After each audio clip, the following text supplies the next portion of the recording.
Você está perdendo o momento mais poderoso do ciclo lunar inteiro e nem sabe disso. Não estou falando da lua nova em si, estou falando do que acontece antes. Esse período que a maioria das pessoas atravessa dormindo, distraída, rolando o feed do celular como se fosse um dia qualquer. Eu já fiz isso por anos, e por anos me perguntei por que nada mudava de verdade, porque cada ciclo parecia uma repetição mal dublada do anterior, porque as intenções que eu escrevia com tanta fé iam murchando antes de florescer. Foi só quando entendi o que acontece nesse intervalo específico que tudo começou a fazer sentido.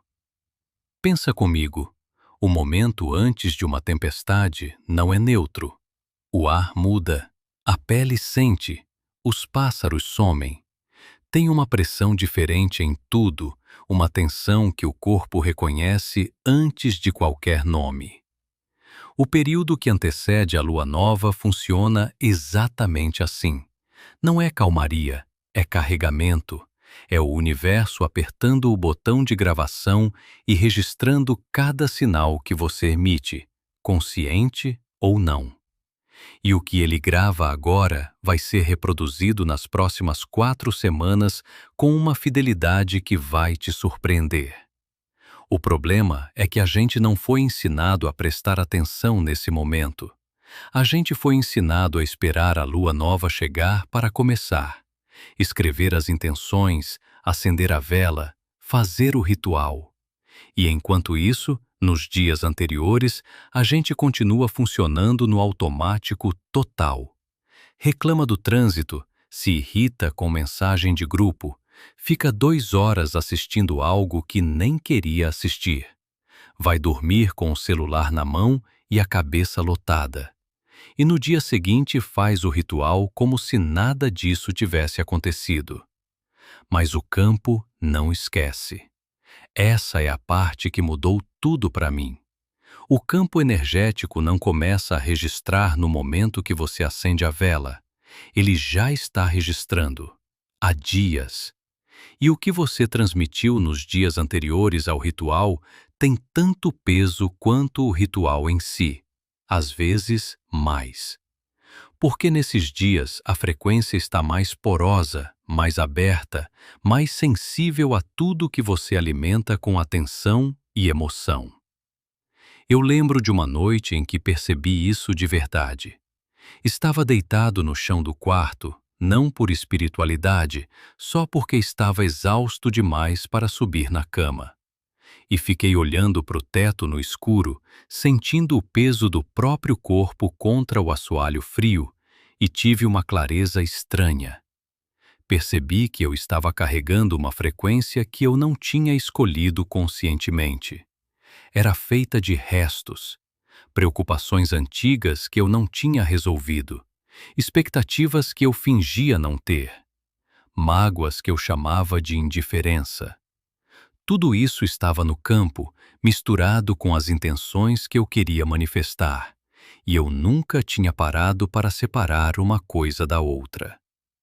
É exatamente disso que esse período te pede, não de rituais elaborados, não de cristais certos ou palavras perfeitas. Ele te pede que você acorde para o que está realmente acontecendo dentro de você agora, antes que o ciclo vire. Porque se você chegar na lua nova sem ter feito essa leitura interna, você vai plantar sementes em solo contaminado. E depois vai se perguntar por que elas não cresceram. O que está acontecendo em você nesse exato momento, enquanto ouve isso, é parte do processo.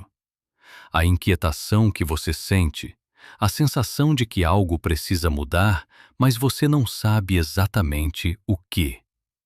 Essa tensão não é um obstáculo. É o sinal de que o campo está ativo e você está mais próximo de uma virada real do que imagina. Mas antes de dar o próximo passo, você precisa entender uma coisa que quase todo mundo erra logo no início. Se esse conteúdo está fazendo sentido para você, se inscreva no canal e deixe um like. Isso ajuda muito a continuar trazendo mais. Tem uma armadilha que eu caí por muito tempo e que provavelmente você também conhece de perto. Ela tem uma aparência bonita, ela soa como fé, ela parece positiva, mas por dentro ela age como uma anestesia, te mantém parado enquanto te faz sentir que está se movendo. Estou falando da esperança que substitui a ação, da esperança que olha para o que está quebrado e diz que a lua nova vai consertar, que o próximo ciclo vai trazer o que esse não trouxe, que basta acreditar o suficiente e as coisas vão mudar sozinhas. Eu entendo de onde isso vem. Quando a situação está pesada, quando você está cansado de tentar e não vê resultado, a esperança passiva parece um abrigo. É quase reconfortante imaginar que uma força externa vai resolver o que você não conseguiu resolver com esforço. E o universo vai me perdoar por dizer isso, mas essa ideia, bonita como parece, pode ser exatamente o que está te impedindo de evoluir. Porque existe uma diferença enorme entre esperança ativa e esperança passiva.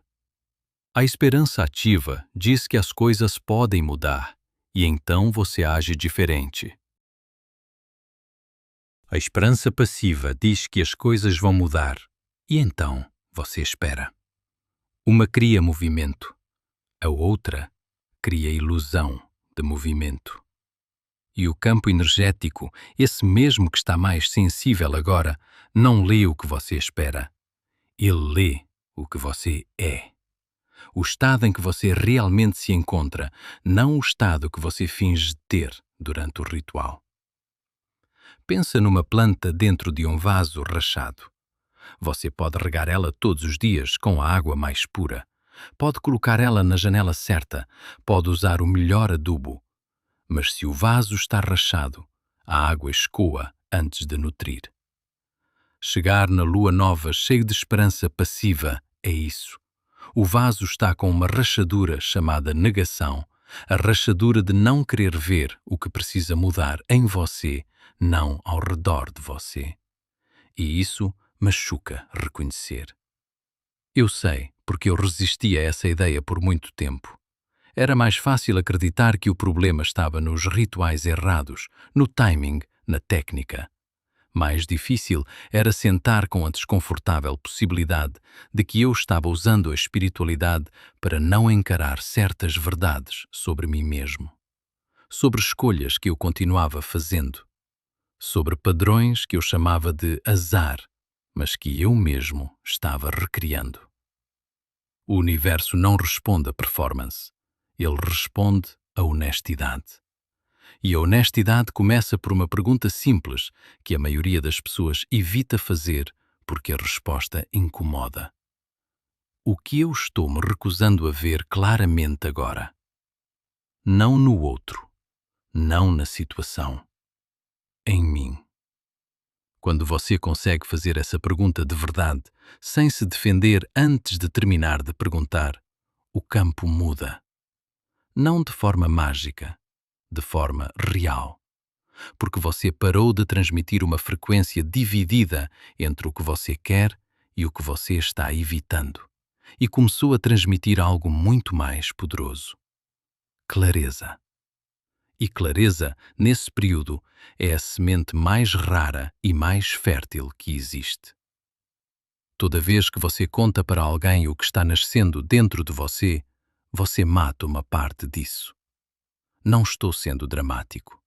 Estou falando de algo que eu aprendi da forma mais dolorosa possível, perdendo uma virada de vida inteira porque abri a boca cedo demais. Depois de entender que a esperança passiva estava me paralisando, que eu precisava de clareza antes de qualquer ritual, veio o próximo erro que eu cometi. E esse foi mais sutil, mais difícil de perceber, porque ele se disfarça de entusiasmo, de conexão, de compartilhar algo bom com quem você ama. Lembro com precisão do dia. Era uma manhã de céu fechado, daquele cinza pesado que parece algodão sujo pressionado contra a janela.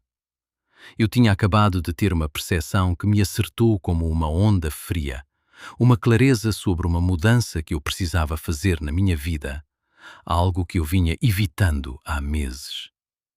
Senti aquela faísca específica no peito, sabe?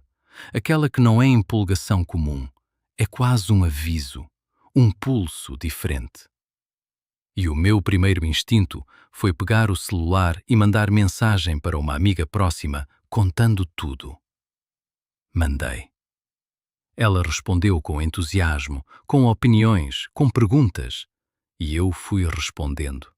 Fui explicando. Fui moldando aquela percepção em palavras para que ela fizesse sentido para outra pessoa. E no meio dessa conversa, sem perceber, aquela faísca foi esfriando. Não de uma vez, aos poucos. Como uma brasa que você sopra com força demais, achando que vai acender e acaba apagando. No dia seguinte, a clareza tinha sumido.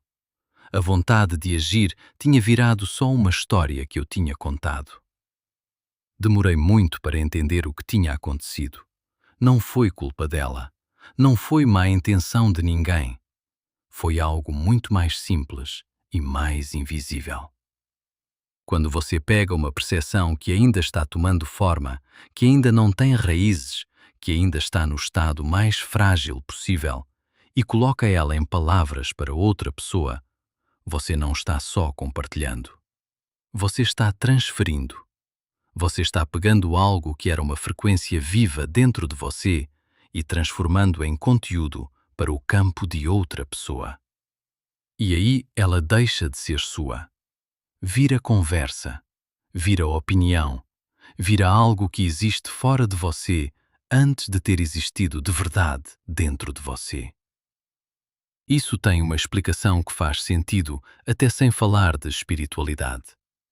Existe uma satisfação imediata em contar algo antes de fazer. O cérebro recebe parte da recompensa só pelo ato de narrar, como se a ação já tivesse acontecido. E aí a urgência de agir diminui. O campo interno que estava carregado e pronto para se mover libera pressão antes da hora. O que seria propulsão vira relato. Nesse período antes da lua nova, isso é amplificado. O campo está mais poroso, mais reativo, mais sensível a qualquer movimento de atenção. E quando você direciona a atenção para fora, contando para alguém o que está surgindo dentro de você, você está literalmente redirecionando a carga na direção errada. É como encher um balão e, antes de amarrar, soltar a abertura. O ar sai todo de uma vez e o que sobra é um pedaço de borracha vazio com a forma de algo que poderia ter sido grande. O que eu aprendi a fazer foi diferente. Quando algo surge agora, especialmente nesse período, eu deixo durar, deixo arder, deixo ficar desconfortável sem precisar de alívio imediato. Esse desconforto, essa vontade de contar, de validar, de ouvir alguém dizer que faz sentido, eu aprendi a reconhecer como o sinal de que aquilo é importante. Quanto mais eu quero falar, mais eu sei que preciso ficar quieto. E quando finalmente ajo, a energia acumulada nesse silêncio é o combustível que faz a coisa acontecer de verdade. Não é isolamento, não é guardar segredo por desconfiança. É proteção ativa de algo que ainda está crescendo no escuro e precisa desse escuro para criar raízes. E há uma camada nesse processo que vai além do silêncio. Algo que acontece dentro desse espaço protegido, que a maioria das pessoas nunca chega a descobrir, porque nunca ficou quieta o suficiente para sentir. Existe algo que ninguém fala sobre esse tipo de silêncio interno. E quando eu descobri, me bateu com uma força que eu não esperava. Não é só sobre não contar para o outro. É sobre o que você faz com a energia que fica quando você para de vazar para fora. Depois que eu parei de transferir minhas percepções em conversas, algo estranho começou a acontecer. O espaço interno ficou mais barulhento antes de ficar quieto, como se tudo que eu tinha acostumado a liberar para fora não tivesse mais saída e precisasse ser processado de dentro. E foi nesse barulho interno que eu percebi uma coisa que me desconfortou de verdade. Eu tinha um hábito antigo de confundir exposição com existência, como se algo só fosse real quando outra pessoa soubesse disso, como se uma ideia só valesse quando alguém confirmasse que valia, como se uma mudança dentro de mim só fosse legítima quando eu conseguisse convencer outra pessoa de que fazia sentido. Isso não é compartilhar. Isso é dependência de validação disfarçada de conexão. E esse padrão tem um custo enorme nesse período específico do ciclo. Porque o campo energético antes da lua nova não responde ao que você proclama. Ele responde ao que você sustenta. Sustentar algo significa carregar internamente, sem apoio externo, sem aprovação, sem confirmação de que você está no caminho certo. É a diferença entre uma convicção e uma opinião emprestada. Uma convicção fica de pé mesmo quando ninguém está olhando. Uma opinião emprestada precisa ser constantemente reabastecida pela reação alheia. Quando você entra nesse período com uma intenção que você não precisa que ninguém valide, acontece algo no campo que eu só consigo descrever como densidade. A intenção ganha peso, ganha textura. Ela deixa de ser uma frase bonita e vira uma direção real. Você consegue sentir a diferença no corpo. É como segurar algo com as duas mãos em vez de apontar para ele de longe. Eu precisei aprender isso errando muitas vezes. Precisei ver ideias importantes se dissolverem em conversas animadas que foram a lugar nenhum. Precisei sentir a leveza vazia que fica depois de contar algo antes de fazer. E só depois de sentir esse contraste é que o silêncio deixou de parecer solidão e começou a parecer combustível. Mas guardar a intenção é só metade do processo. A outra metade é o que você faz com o espaço que o silêncio cria dentro de você. E o que precisa entrar nesse espaço antes que qualquer intenção possa se enraizar é algo que a maioria das pessoas pula porque parece desconfortável demais para encarar. A coisa mais pesada que você carrega não é nenhuma situação externa. É a dívida que você tem com você mesmo. E eu digo dívida porque é exatamente isso. Não é metáfora bonita. É uma conta real, com juros reais, que foi crescendo em silêncio enquanto você estava ocupado tentando resolver tudo ao redor e esquecendo de resolver o centro. Depois de aprender a proteger o que nascia dentro de mim, depois de entender que o silêncio era combustível e não solidão, veio o momento mais desconfortável de todo esse processo. O momento de olhar para trás e fazer o inventário honesto de quantas vezes eu tinha me traído. Não estou falando de grandes falhas dramáticas. Estou falando das pequenas, das que a gente normaliza porque acontecem todo dia, e aí deixam de parecer traição e começam a parecer só vida. Cada vez que eu sabia que precisava parar com alguma coisa e não parei. Cada vez que eu tinha uma percepção clara sobre o que estava me fazendo mal e escolhi o desconforto conhecido em vez do desconforto da mudança. Cada vez que eu me convenci de que não estava pronto, quando na verdade estava com medo. Essas coisas ficam, não somem.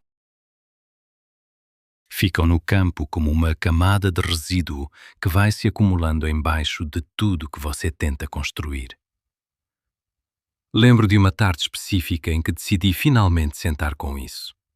Estava em casa, a luz da janela entrava de lado e fazia uma faixa dourada no chão de madeira. Silêncio real, sem música, sem notificação. Peguei um caderno que estava sem usar há meses e escrevi uma pergunta no toque da página. Onde eu me abandonei esse ano? Só isso. E fiquei olhando para essa pergunta por um tempo antes de começar a escrever. O que saiu me surpreendeu pela especificidade. Não eram lamentações vagas, eram cenas. Uma reunião onde eu sabia que precisava falar e fiquei quieto.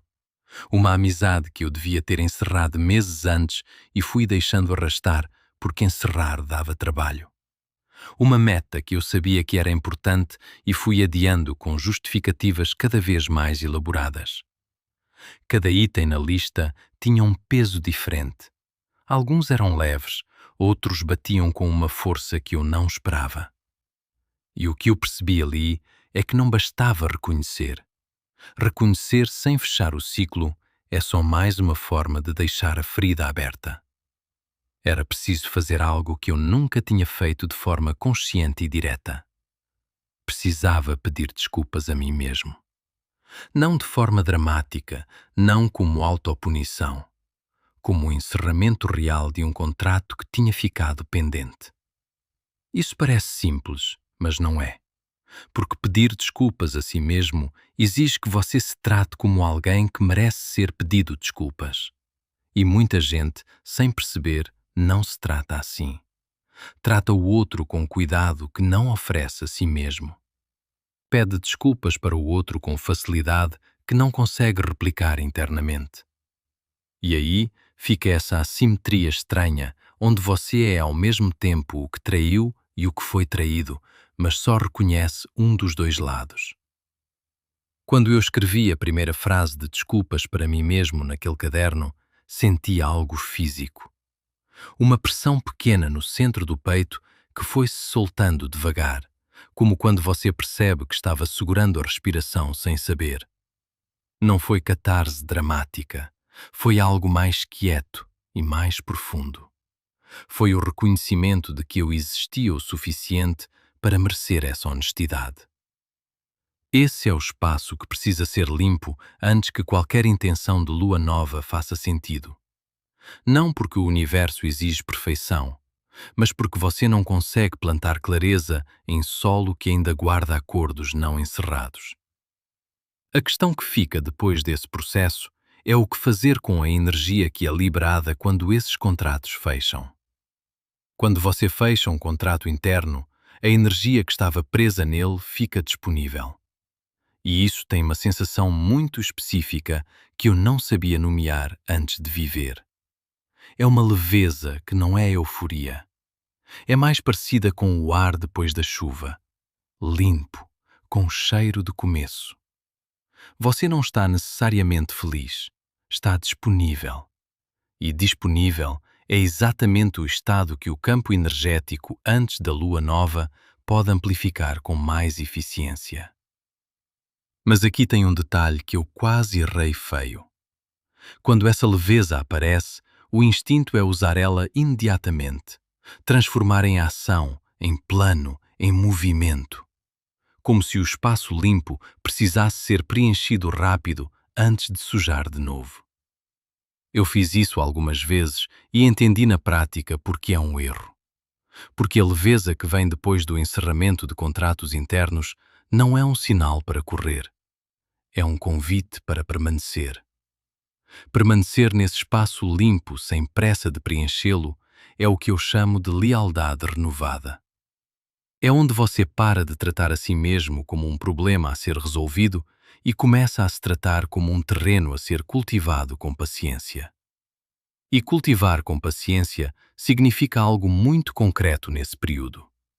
Significa não impor ao campo um novo peso antes que ele tenha tido tempo de respirar. Eu aprendi que cada pedido de desculpa genuíno a si mesmo cria uma espécie de acordo novo. Não um acordo de que você nunca vai errar de novo, mas um acordo de que quando errar, vai reconhecer mais rápido. Vai tratar com menos dureza. Vai encerrar o ciclo antes de deixar acumular por meses. E esse acordo é o que muda a relação com os ciclos lunares de forma permanente. Porque você para de chegar na lua nova como alguém que precisa ser salvo e começa a chegar como alguém que está se conhecendo de verdade. O que vem depois disso no processo não é mais sobre o passado. É sobre o presente físico, concreto, imediato. E é onde a maioria das pessoas tropeça de um jeito que eu nunca teria antecipado antes de viver. A espiritualidade pode virar a fuga mais sofisticada que existe. E eu digo isso porque vivi isso na pele. Depois de tudo o que aprendi sobre silêncio, sobre encerrar contratos internos, sobre cultivar o campo com paciência, eu caí numa armadilha que não esperava. Comecei a usar o processo espiritual como desculpa para não tocar no concreto. Ficava horas trabalhando energeticamente, visualizando, meditando, limpando o campo. E enquanto isso, a louça acumulava na pia. As mensagens importantes ficavam sem resposta. O corpo estava tenso há dias e eu fingia que era só um processo de transformação. Tem uma hora em que o campo energético para de responder ao que você pensa e começa a cobrar o que você faz com o que tem nas mãos agora. E essa cobrança não vem de fora, vem de dentro.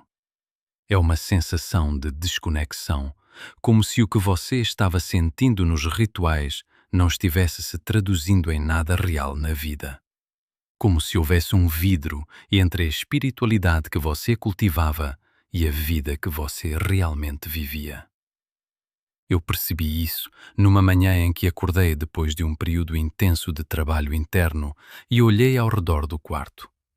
Tinha roupas espalhadas, uma xícara de café fria da noite anterior na mesa, uma lista de coisas que precisavam ser feitas que eu tinha evitado por dias. E ali, no meio daquele quarto bagunçado, tive uma percepção que foi quase engraçada pela simplicidade. Eu estava tão ocupado cuidando da frequência que esqueci de cuidar do ambiente onde essa frequência existia. O corpo é o primeiro ambiente. Não o quarto, não a vida exterior. O corpo. E o corpo, naquele momento, estava-me dizendo coisas que eu tinha aprendido a ignorar com muita eficiência. Uma tensão constante nos ombros que eu chamava de estresse do processo. Um cansaço pesado que eu justificava como purga energética. Uma rigidez na mandíbula que aparecia toda vez que eu tentava me sentar em silêncio e a mente acelerava em vez de quietar. Foi então que entendi o que estava faltando. Não era mais limpeza interna, era ancoragem. Era o contato direto, físico, sem mediação, com algo mais denso e mais estável do que meus próprios pensamentos. Decidi fazer algo que parecia ridículo na hora. Saí do quarto, fui até a sala, afastei o tapete e sentei direto no chão frio de cerâmica. Sem almofada, sem postura elaborada, sem intenção declarada. Só o contato direto entre o corpo e a superfície mais básica disponível. O frio da cerâmica subiu pelas costas das pernas imediatamente. Era desconfortável de um jeito muito específico, não doloroso, mas inegável. E esse inegável era exatamente o ponto. Não dava para fingir que estava em outro lugar. Não dava para flutuar em pensamento, com aquele frio me lembrando a cada segundo que eu estava aqui, neste corpo, neste chão, agora. O peso do próprio corpo contra a dureza do chão tinha uma informação que nenhuma meditação guiada tinha me dado de forma tão direta. Você está aqui. Isso é real. Isso importa. Fiquei ali por talvez 20 minutos. Não tentei sentir nada específico. Não fiz perguntas ao universo. Só deixei o corpo pesado. Deixei a gravidade fazer o trabalho. E algo foi se assentando devagar, como quando você sacode um vidro cheio de areia e água e espera o suficiente para o material mais denso afundar e a água clarear. O barulho interno foi perdendo força. Não porque eu tentei calar, porque o corpo encontrou chão e o sistema nervoso reconheceu que estava seguro o suficiente para soltar. Percebi naquele momento que toda a intenção que eu tinha plantado nas semanas anteriores estava flutuando. Não tinha base. Era como ter construído algo bonito em cima de uma superfície instável. E a instabilidade não era falta de fé ou de clareza. Era falta de contato com o real, com o físico, com o concreto do momento presente. A ancoragem não cancela o espiritual. Ela é o que dá peso a ele. Sem ela, tudo vira abstração bonita que não se traduz em vida real. Quando levantei do chão naquele dia, senti algo diferente nas pernas, nos pés, na forma como dei os primeiros passos. Mais pesado no bom sentido, mais presente. E essa presença era o que tinha faltado em todo o processo anterior. Mas o que veio depois dessa ancoragem foi onde o campo realmente começou a agir de um jeito que eu ainda não tinha experimentado. O que eu não sabia ainda era que ficar ancorado no corpo durante esse período específico do ciclo lunar não é só uma prática de bem-estar. É uma decisão que afeta diretamente o que o campo registra e amplifica. E o mecanismo por trás disso é algo que muda completamente a forma como você entende manifestação. O campo energético antes da lua nova funciona como um gravador que não distingue intenção de estado. Ele não registra o que você quer. Ele registra o que você é no momento em que está transmitindo. E isso muda tudo sobre como você deveria se preparar.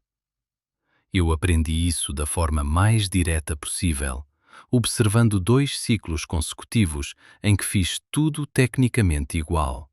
Mesmas intenções, mesmos rituais, mesmo cuidado com o que falava, mas com uma diferença crucial entre eles. No primeiro ciclo, eu estava ancorado.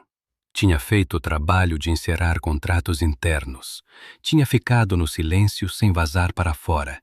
Tinha sentado no chão e deixado o corpo encontrar base. Quando chegou o período mais intenso antes da lua nova, eu estava transmitindo do centro. Não da cabeça, não da emoção agitada, do centro quieto, que só aparece quando você está de verdade no próprio corpo. No segundo ciclo fiz quase tudo do mesmo jeito, mas pulei a ancoragem. Estava com pressa. Justifiquei que já sabia o processo, que o trabalho interno tinha sido feito. E o que aconteceu foi que entrei nesse período de campo mais sensível com a mente acelerada e o corpo desconectado. Cada pensamento que surgiu naqueles dias tinha uma carga emocional que eu não estava gerenciando, estava só sentindo e deixando correr. E o campo amplificou exatamente isso. Não o que eu declarei, o que eu estava emitindo de verdade. O resultado nos 30 dias seguintes foi diferente de formas que eu não consigo atribuir à coincidência. No primeiro ciclo, as coisas se moveram com uma fluidez que me surpreendeu. No segundo, senti como se estivesse empurrando contra uma resistência constante, como se cada passo pedisse o dobro de esforço. E a única variável real entre os dois era o estado em que eu entrei nesse período específico de campo amplificado. Isso me ensinou algo que mudou permanentemente como eu me preparo. O período antes da lua nova não é onde você planta intenções, é onde você calibra o instrumento. E o instrumento é você. O estado do seu campo nesse momento, ancorado ou flutuante, centrado ou agitado, limpo ou carregado de ruído, é o que vai ser gravado e reproduzido no ciclo inteiro. E calibrar esse instrumento com consciência é algo que exige um passo específico que a maioria das pessoas jamais considera fazer nesse momento. Eu fiquei 20 minutos sentado em silêncio absoluto e quase entrei em colapso. Não de emoção, não de revelação mística, de tédio e desconforto puro. E foi exatamente aí que entendi que estava no caminho certo. Depois de aprender a calibrar o campo através da ancoragem física, o próximo passo que o processo me pediu foi o mais simples na aparência e o mais brutal na prática. Parar de fazer. Não meditar com técnica, não visualizar com intenção, não respirar com método. Só parar. Sentar em silêncio real, sem nenhum recurso externo, e deixar o campo mostrar o que estava guardando. Eu tentei isso numa tarde de quarta-feira. Lembro porque estava com uma leveza estranha depois de dias de trabalho interno intenso.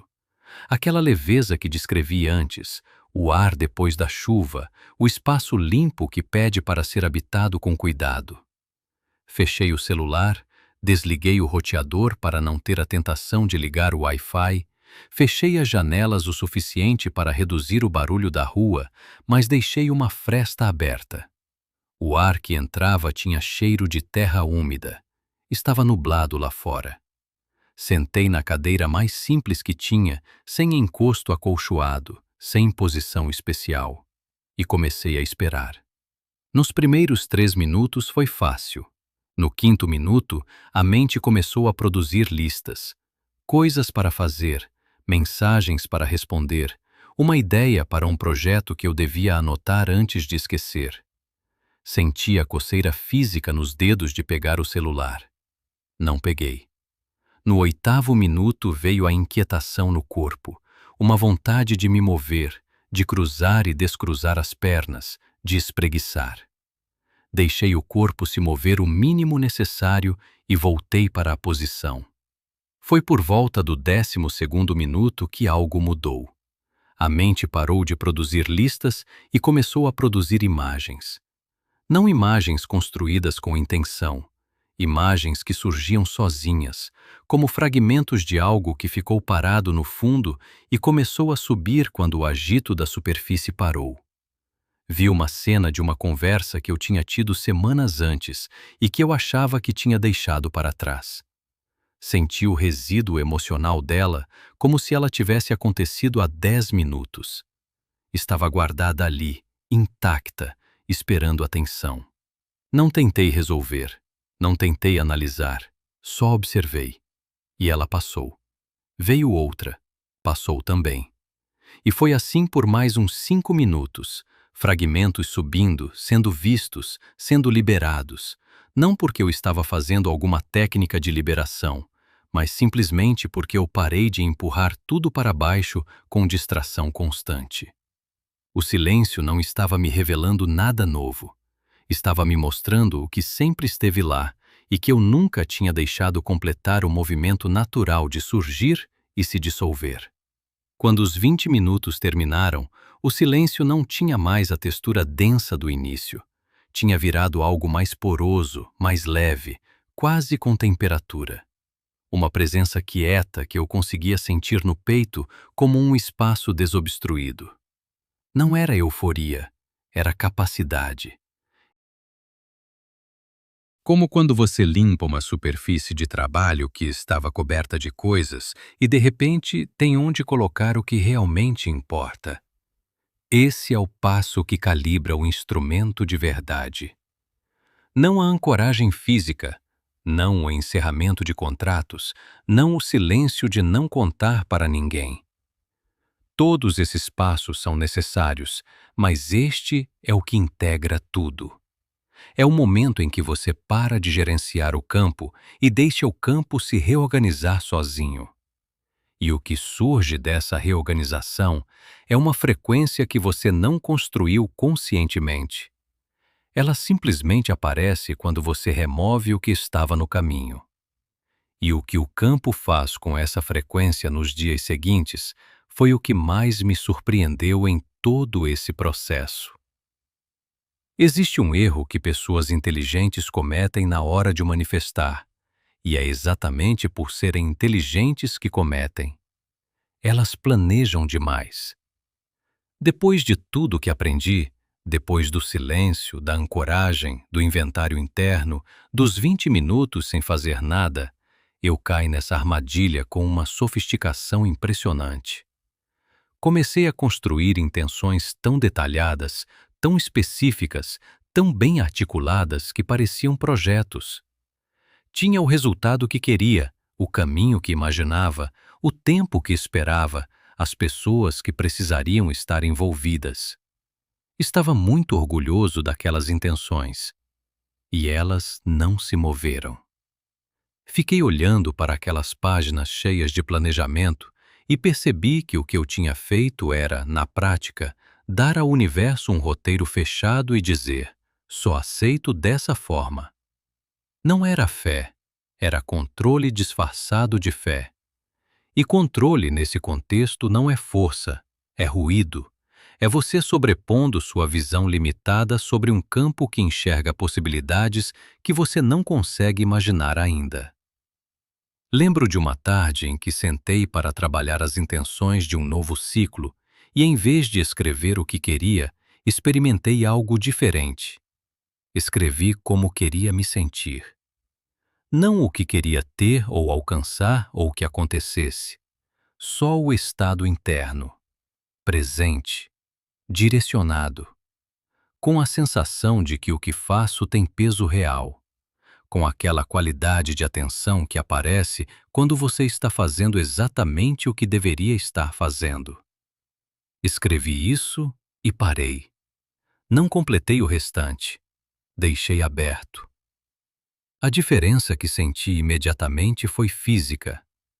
Quando eu escrevia os planos detalhados, havia uma tensão sutil no processo, como forçar uma porta que não abre completamente. Quando escrevi só o estado e deixei aberto, algo no campo relaxou. Como se a pressão que eu estava exercendo tivesse diminuído e o espaço tivesse se expandido para compensar.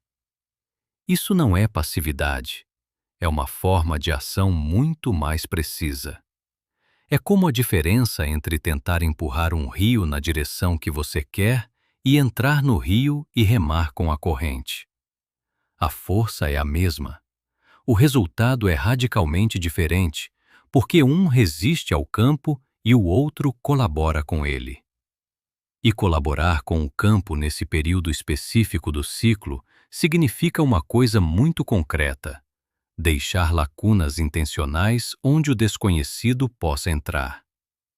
Cada vez que eu deixei uma intenção inacabada nesse período, cada vez que eu apontei uma direção sem traçar o caminho completo, algo inesperado apareceu no espaço que eu tinha deixado livre.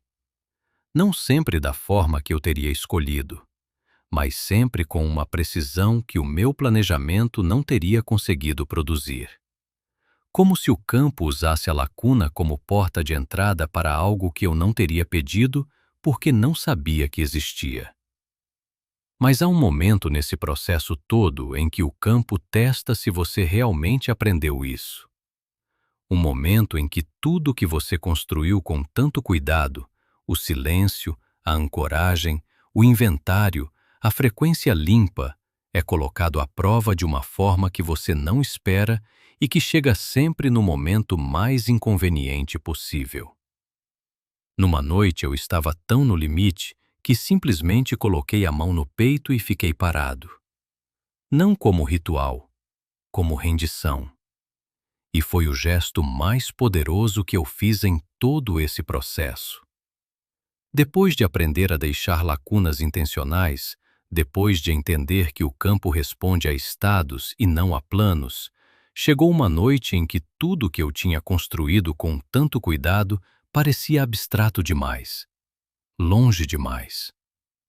O trabalho interno tinha sido real, o silêncio tinha sido real, a ancoragem tinha sido real. Mas naquela noite específica, o cansaço era maior do que qualquer clareza. Não era desespero. Era a exaustão de quem trabalhou muito e ainda não consegue ver o resultado concreto.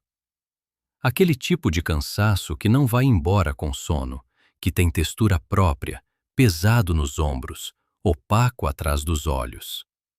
Estava sentado na beira da cama com a luz apagada e a rua lá fora fazendo aquele barulho distante de cidade que não para nunca. Um carro passando, um cachorro latindo 2 quarteirões abaixo, o som abafado de alguém rindo em algum lugar. E no meio disso, coloquei a mão direita no peito. Não pensei antes. O gesto simplesmente aconteceu, como quando o corpo toma uma decisão antes da mente processar. Senti o bater do coração embaixo da palma, firme, regular, completamente indiferente ao meu cansaço. Ele não tinha parado enquanto eu estava exausto. Não tinha ficado mais fraco enquanto eu duvidava. Não tinha esperado eu estar pronto para continuar funcionando. Fiquei assim por um tempo que não consigo medir. Não tentei sentir nada especial. Não mandei intenção nenhuma. Só prestei atenção naquele pulso. E algo muito simples começou a mudar no campo interno. Não foi iluminação, foi reconhecimento. A diferença entre os dois é enorme. Iluminação parece algo que vem de fora e te transforma. Reconhecimento é quando você para de ignorar algo que sempre esteve presente e finalmente o enxerga. O que eu reconheci naquela noite foi que existe uma parte de mim que não participa das minhas dúvidas, que não entra em colapso quando o processo parece estar demorando, que não precisa de validação externa para continuar operando. Essa parte não é mística, é biológica antes de ser espiritual. É o sistema que mantém você vivo enquanto você dorme, enquanto você esquece de respirar conscientemente, enquanto você passa horas preso em pensamentos que te fazem mal. Ele continua, sem drama, sem exigir reconhecimento. E quando você coloca a atenção nisso, quando você sente de verdade esse ritmo que nunca parou, algo no campo se reorganiza ao redor dessa estabilidade. Como se a frequência que você emite encontrasse uma âncora mais profunda do que qualquer técnica. Mais profunda porque não é aprendida. É constitutiva. É o que você é antes de qualquer crença sobre o que você é. Fiquei naquele estado por uns 30 minutos. A rua foi ficando mais quieta lá fora. O cansaço não desapareceu, mas perdeu o peso opressivo.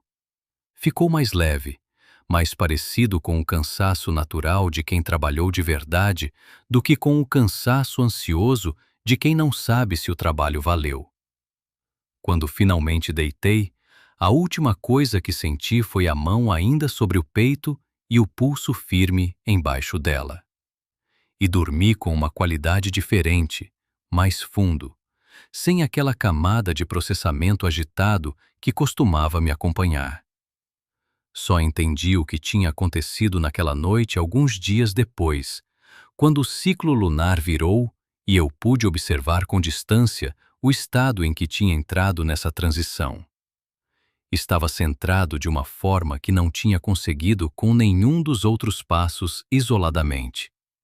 Era como se todos eles, o silêncio, a ancoragem, o inventário, as lacunas intencionais, tivessem encontrado um ponto de convergência naquele gesto simples de colocar a mão no peito e simplesmente estar presente no próprio pulso.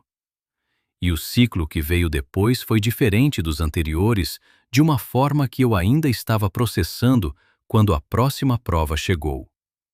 O passado tem uma forma específica de aparecer quando você está prestes a mudar de verdade.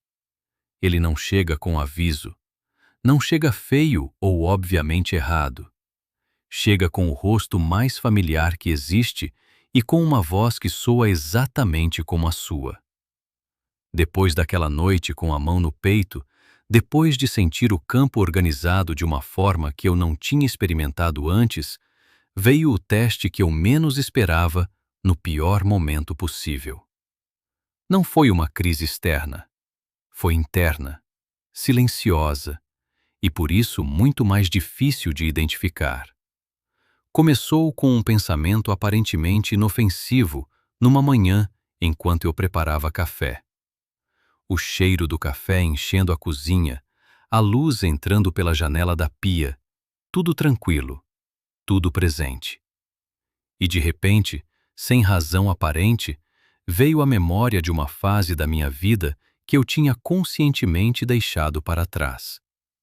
Não uma memória neutra, uma carregada, com textura emocional completa, as sensações, os sons, até o cheiro específico daquele período. E junto com a memória, veio uma voz que dizia que talvez aquela fase não tivesse sido tão ruim assim, que talvez eu tivesse exagerado nos problemas, que talvez a mudança que eu estava buscando fosse desnecessária e que o que eu tinha antes, apesar dos defeitos, era pelo menos conhecido. Essa voz não soava como sabotagem, soava como sabedoria, soava como ponderação madura de alguém que estava reavaliando com calma. Reconheci o mecanismo alguns minutos depois, quando percebi que a mão estava levando o celular em direção a um contato que eu não abria há meses. Parei antes de abrir. Fiquei olhando para a tela com o coração batendo um pouco mais rápido e entendi o que estava acontecendo. Não era reavaliação madura. Era o campo antigo fazendo a última tentativa de reconquistar terreno antes de perder definitivamente. Esse fenômeno tem uma lógica que faz sentido quando você entende como funciona a resistência à mudança. Quando você trabalha de verdade para limpar o campo, para encerrar contratos internos, para calibrar a frequência, o padrão antigo não desaparece imediatamente. Ele existe como uma espécie de memória energética, um sulco gasto de tanto uso, e quanto mais você se afasta dele, mais ele exerce força para te puxar de volta. Não por maldade, por inércia. É o mesmo princípio que faz um elástico tenso tentar voltar à forma original. E a forma como essa força se manifesta é sempre disfarçada de algo razoável, de nostalgia, de dúvida legítima, de uma suposta mensagem do universo para reconsiderar. Mas há um sinal muito específico que aprendi a reconhecer que diferencia uma intuição real de um puxão do padrão antigo. A intuição real tem uma qualidade de calma. Chega quieta, sem urgência, sem necessidade de ação imediata. O puxão do padrão antigo tem pressa. Quer uma resposta agora. Quer que você haja antes de pensar. Quer que você abra aquele contato, mande aquela mensagem, volte àquele lugar antes que o momento passe. Naquela manhã, com o celular na mão, eu me perguntei qual das duas era aquilo. A resposta foi imediata e honesta. Era pressa. Era urgência sem fundamento real. Era o elástico esticado tentando voltar. Coloquei o celular na mesa, bebi o café que estava esfriando e fiquei um tempo em silêncio com o barulho suave da rua lá fora. E o impulso foi passando devagar, como uma onda que perde força antes de chegar à areia. O que ficou depois que o impulso passou foi algo que eu não esperava sentir. Não foi alívio, não foi orgulho, não foi a sensação de ter vencido alguma coisa. Foi uma quietude muito específica, como o silêncio depois de um som agudo que parou. E nessa quietude havia uma informação clara. Eu estava mais próximo da mudança real do que jamais tinha estado. Porque a intensidade da resistência tem uma relação direta com a proximidade da virada. Quanto mais o padrão antigo luta, mais próximo você está de deixá-lo para trás de vez. Amanhã, depois de resistir ao puxão do passado, tem uma qualidade que eu nunca tinha experimentado antes. Não é euforia. É algo mais quieto e mais sólido do que isso. Acordei com uma sensação estranha de leveza no peito, diferente da leveza que vinha depois dos rituais ou das sessões de silêncio. Essa era mais parecida com o alívio de ter passado por uma prova que você não sabia que estava fazendo e descobrir só no final que foi aprovado. O campo tinha mudado. Não de forma dramática, não com sinais externos, mas eu sentia a diferença na textura do ar do quarto, na forma como o corpo ocupava o espaço, em como os primeiros pensamentos da manhã chegaram sem o peso ansioso que costumava acompanhá-los. Fiquei na cama por alguns minutos sem me mover. Não peguei o celular. Não comecei a planejar o dia. Só fiquei presente naquele estado específico, sabendo que era frágil do jeito que toda coisa nova é frágil, e que a forma como eu entrasse no dia ia definir se aquela qualidade se consolidava ou se dissolvia no barulho das próximas horas. Havia uma luz diferente entrando pela fresta da janela, mais clara do que nos dias anteriores, com aquela tonalidade específica que o céu tem quando vai clarear de verdade depois de dias nublados. Me levantei devagar, fui até a janela e abri completamente. O ar que entrou tinha uma temperatura que eu sentia em camadas, fresco na pele do rosto, um pouco mais frio nas mãos, com um cheiro leve de terra e de algo que só consigo descrever como início. Não tentei nomear o que estava sentindo, nem transformar em intenção. Só respirei. Fundo, uma vez. Deixei o ar entrar até onde ele quisesse ir. E foi nesse momento, parado na janela com o ar frio no rosto, que percebi que o ciclo tinha virado. Não porque eu tinha feito tudo certo, não porque o universo tinha me dado um sinal grandioso, mas porque eu estava presente o suficiente para notar a diferença. Essa é a parte que ninguém conta sobre a transição lunar. Não é um evento, é um estado. E você só consegue percebê-lo se estiver quieto o suficiente para sentir a mudança de temperatura entre um ciclo e outro. Todo o trabalho das semanas anteriores tinha criado um campo receptivo o suficiente para que esse estado fosse possível.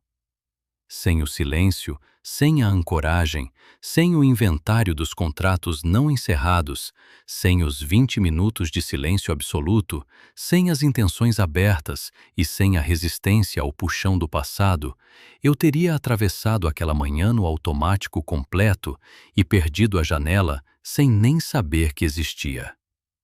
Fiquei na janela por uns 10 minutos. Observei a rua acordando lá fora. Um vizinho saindo com o cachorro, as folhas de uma árvore se movendo com o vento fraco, o barulho distante de um ônibus. Tudo parecia ter um peso diferente, não mais pesado, mas real. Como se a camada de névoa que eu nem sabia que estava lá tivesse se dissolvido e o mundo estivesse simplesmente mais nítido. Não fiz nada especial naquela manhã. Não escrevi intenções, não meditei com técnica, não declarei nada em voz alta. Fiz café, sentei à mesa, comi devagar. Mas havia uma qualidade de atenção em cada coisa que eu fazia que não estava presente antes.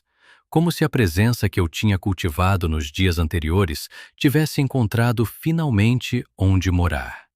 E nessa presença simples, sem esforço, sem performance, estava tudo o que eu tinha buscado nos ciclos anteriores com tanto esforço e tanta técnica. O novo ciclo não começou com um evento, começou com uma qualidade de atenção numa manhã comum. E isso mudou para sempre como eu entendo o que significa estar pronto para o que vem. Agora preciso te dizer algo sobre tudo isso que pode ser difícil de ouvir. Depois de todos esses ciclos, depois de tudo que aprendi sobre silêncio, ancoragem, contratos internos, estados de campo, resistência ao padrão antigo, chegou um ponto em que eu precisei encarar uma verdade que eu tinha evitado durante muito tempo. O processo todo que descrevi não tem valor nenhum se você o usa como mais uma forma de se preparar eternamente sem nunca realmente mudar. Existe um tipo de pessoa que aprende tudo sobre transformação e não transforma nada, que conhece cada etapa do processo, que faz os rituais com precisão, que entende os mecanismos, que consegue explicar para outros com clareza impressionante e que no final de cada ciclo está exatamente no mesmo lugar que estava no ciclo anterior. Eu fui essa pessoa por um tempo, e a razão não era falta de conhecimento ou de esforço. Era que eu estava usando o processo como destino, em vez de como caminho. O processo é uma porta. O que está do outro lado da porta é a sua vida real, com suas decisões reais, suas ações concretas, suas relações verdadeiras. E nenhum trabalho energético, nenhuma calibração de campo, nenhum ciclo lunar vai substituir o momento em que você atravessa essa porta e age diferente no mundo físico. O campo prepara o terreno, mas você ainda precisa plantar. Quando entendi isso de verdade, não como conceito, mas como experiência vivida, algo mudou na forma como eu entrava em cada ciclo. Parei de perguntar o que o ciclo ia trazer e comecei a perguntar o que eu estava disposto a fazer diferente. Não como autoflagelação, não como pressão, como direção. Como a diferença entre olhar para um mapa e saber onde está indo, e olhar para um mapa e ficar admirando o desenho das estradas sem nunca sair do lugar. O ritmo lunar existe há bilhões de anos sem precisar da nossa atenção para funcionar. A lua não precisa que você acredite nela para completar o ciclo. O que muda quando você presta atenção não é o ritmo dela, é o seu. Você começa a perceber que tem um ritmo próprio, com períodos de expansão e períodos de recolhimento, com momentos de clareza e momentos de névoa, com fases em que plantar faz sentido e fases em que esperar é a ação mais inteligente. E quando você aprende a se mover com o seu próprio ritmo, em vez de contra ele, a vida para de parecer uma série de obstáculos aleatórios e começa a parecer um processo que faz sentido, mesmo quando é difícil. Essa é a única coisa que todo esse processo me ensinou de verdade. Não como manifestar mais rápido, não como usar a lua a seu favor, como parar de resistir ao que você já é e começar a mover na direção do que está tentando se tornar. Com paciência, com presença. Com a honestidade de quem sabe que o trabalho real não tem atalho e que cada ciclo é uma nova oportunidade de fazer melhor do que no anterior. E agora eu preciso te fazer uma pergunta que quero que você responda nos comentários com honestidade total. De todos os passos que eu descrevi nesse processo, o silêncio, a ancoragem, o inventário dos contratos internos, as intenções abertas, a resistência ao puxão do passado, a presença na manhã do novo ciclo, qual deles você tem mais dificuldade de praticar e por quê? Não a resposta que parece mais bonita, a resposta real. Porque é exatamente nessa dificuldade que está o seu próximo passo. Se esse conteúdo chegou de alguma forma até você, se em algum momento você se reconheceu no que foi dito aqui, deixa o seu like e se inscreve no canal. Isso ajuda muito a continuar trazendo mais conteúdo como esse.